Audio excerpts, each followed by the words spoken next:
India is growing, but for many Indians, their personal growth still feels distant. India has officially overtaken Japan and has become the fourth largest economy in the world. The foreign investors are returning back in India. The Indian stock market is again reaching an all-time high. The global institutions are taking the notice of the same. And every newspaper and every news headline just echoes one single narrative, and that is India is now world's fastest growing major economy. But beneath this wave of celebration, there is a quieter story. A story which is nowhere written in the newspaper but felt at every household. A story that plays out at every kitchen table during EMI planning and in your salary slips. A story that questions one single thing, and that is if India is growing, why do we feel so hard to grow? Why so many individuals feel like they are stuck? And why we feel that our own progress is slower than our country's progress? Answer to this question is that behind those record-breaking numbers, there is a second India, an India which is still waiting for the growth to reach them. Let's leave this number aside for a moment and let's step into a 2 BHK flat in Pune. Meet Priya. She is a 34-year-old working mother. She earns 65,000 per month, a good salary by many standards. But here's her monthly reality. 25,000 goes for rent and society bills.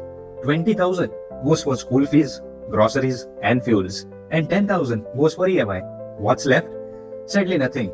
Just enough for her survival. No security, no savings. And this is not just Priya's story, but this is the story of millions of urban Indians. People who feel like they are running, but they are not moving forward. Yes, India is growing, but for many Indians, their personal growth still feels distant.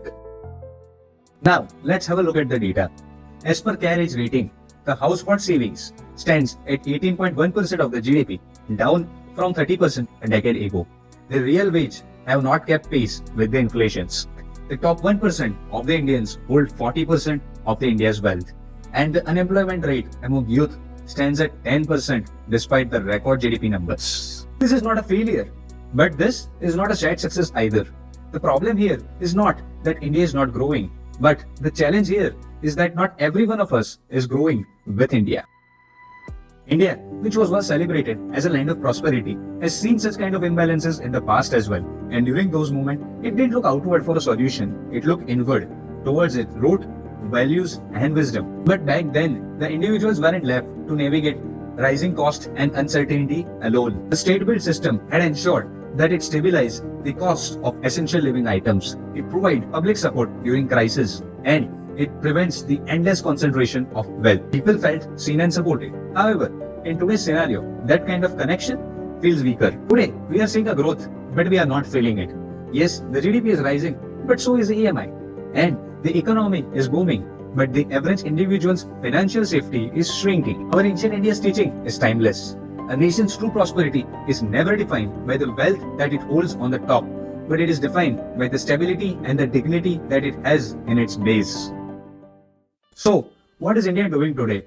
Well, the Indian government is not ignoring these challenges. In fact, several key steps are already in motion to make growth more inclusive. Pradhan Mantri Awas Yojana and PM Gati Shakti Yojana will provide infrastructure and housing projects. This will create more job opportunities across towns and cities. Various digital platforms like ONDC, Aadhaar, UPI and DigiLocker will create a wider base for financial inclusion. Pradhan Mantri Mudra Yojana will provide small businesses with the better access to the credit. The programs like Skill India and Startup Indias will provide various skilling to the youth of India and empower them to become the new age entrepreneurs of the Indian businesses and have their own startups.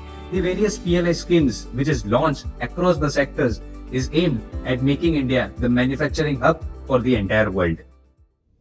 For a country like India, system level reforms are always required, but the real change always starts with us.